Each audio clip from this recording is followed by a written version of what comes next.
আজকে আমি আপনাদেরকে বানিয়ে দেখাবো আস্ত নাগামরিচ আর আস্ত রসুনের টক ঝাল মিষ্টি আচার খুব সহজে কম সময়ে এবং কম ইনগ্রেডিয়েন্টসে। তো এটা হচ্ছে আমাদের main ingredients. As you can see, খুবই সহজলভ্য ইনগ্রেডিয়েন্টস যেটা আমাদের সবার বাসায় থাকি। স্টার অফ দ্য শো নাগামরিচ। আপনারা আপনাদের স্পাইস টলারেন্স অনুযায়ী অ্যামাউন্ট নেবেন। কিছুটা রসুন, তেঁতুল আর সাথে সাধারণ যে আচারের মশলা থাকে, বেসিক যে 4টা মশলা, সেই 4টা মশলা নিয়েছি। এই রেসিপির একমাত্র ঝামেলা এবং টাইম কনজিউমিং জিনিসটা হচ্ছে রসুনটা ছেলা আমার কাছে। সো আমি যেটা করি সেটা হচ্ছে আমি আমার ফেভারিট শো দেখতে দেখতে রিল্যাক্সে আমি রসুনটা ছিলি। রান্না হওয়া উচিত থেরাপিউটিক একটা জিনিস, স্ট্রেসফুল না, বিশেষ করে এই রেসিপিটা। এরপর আমরা চুলায় খুব লো ফ্লেমে একটা প্যান দিয়ে দিব। ফ্লেম সবসময় আমরা প্রথম দিকে লো রাখবো। এরপর এখানে অ্যাড করে দেব কিছুটা সরিষার তেল। আমরা প্রথম দিকে বেশি সরিষার তেল দিব না, পরে আমরা প্রয়োজন মতো আবার অ্যাড করব। এবার এখানে বেসিক 4টা যে আচারের মশলা আছে এটা তেলে দিয়ে দিব। And like the best part of all, এই মশলাগুলো তেলে দেওয়ার সাথে সাথে পুরো ঘরটা আচার আচার গন্ধে ভরে যায়। আমার তো এটা খুব ভাল লাগে।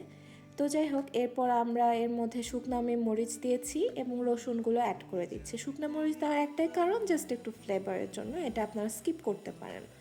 সো আমি রসুন দেওয়ার পরে আলতোভাবে খুব লো ফ্লেমে এটাকে কিছুটা কুক করে নেব। আর পাশাপাশি আমি যেটা করেছি সেটা হচ্ছে বার্মিজ আচারের একটা মশলা বানিয়েছি আমার হোমমেড, একদম ফ্রেশ। এটা আমি সাইডে রেখে দিচ্ছি, এটা সব শেষে অ্যাড করব।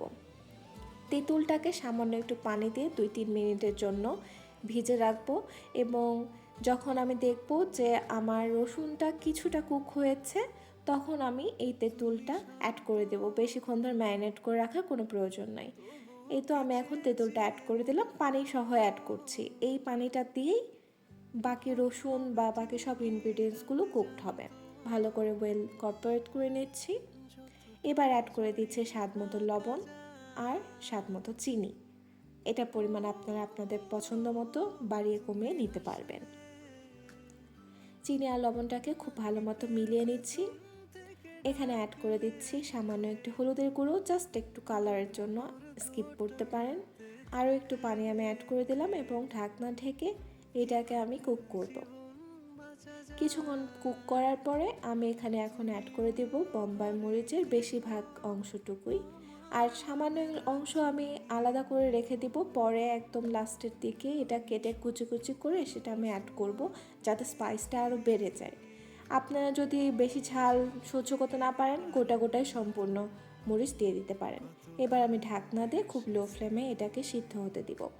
কিন্তু আপনার খেয়াল রাখতে হবে যে সিদ্ধটা এমন হয় যে গলে যাবে না, বাট ভিতর পর্যন্ত কুকড হয়ে যাবে, মানে ওভার কুকড হতে দেওয়া যাবে না। আপনার ডিজায়ার্ড কনসিস্টেন্সি মতো ঠিক হতে দিবেন। আর আমি ফোর্ক দিয়ে টেস্ট করে নিচ্ছি, এটা বেশি যেন ওভারকুক না হয়ে যায়। আপনারা দেখতে পাচ্ছেন রসুনগুলো আস্ত আছে, বাট দেখেন সফট হয়ে গেছে। এইভাবে এই কনসিস্টেন্সিতে রাখলে মশলাগুলো ভালো মতো ঢুকবে। এ পর্যায়ে আমি অ্যাড করে নিলাম বাকি নাগামরিচটুকু।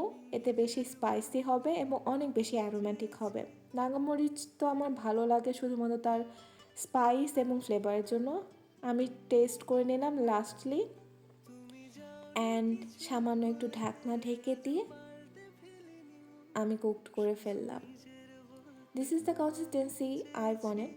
অ্যান্ড লুক, মরিচগুলো কি সুন্দর ফুলে ফুলে একদম পুরো একদম টসটসে হয়ে আছে, দেখে আমার জিভে জল আসছে। এই পর্যায়ে আমি অ্যাড করে দিচ্ছি ভেজে রাখা সেই বার্মিজ আচারের মশলাটুকু। এটা আমি বাসায় বানিয়েছি, রোস্ট করে নিয়েছি মশলাগুলো, করে আমি ব্লেন্ড করেছি। এটাকে অ্যাড করে নেব একদম শেষের দিকে এবং এটা অ্যাড করার সাথে সাথে ফ্লেমটা আমরা বন্ধ করে দিব চুলার। আর এভাবে করে ঢাকনা ঢেকে আচারটাকে ঠান্ডা করে তারপর আমরা বয়ামে তুলে পরিবেশন করতে পারি। এটাকে আপনারা রোদে দিয়ে সংরক্ষণ করতে পারেন, এতে বেশি দিন ভালো থাকবে, অথবা ফ্রিজেও এয়ারটাইট কন্টেনারে আপনারা এটাকে সংরক্ষণ করতে পারেন। আমরা এটাকে খিচুড়ি এবং পোলাও বা ডাল ভর্তার সাথে খেতে খুব পছন্দ করি। তো এই তো খুব সহজে অনেক ইজি ওয়েতে, অনেক কম ইনগ্রিডিয়েন্টস না আমরা আচারটা বানিয়ে ফেললাম। I hope you guys like it. By.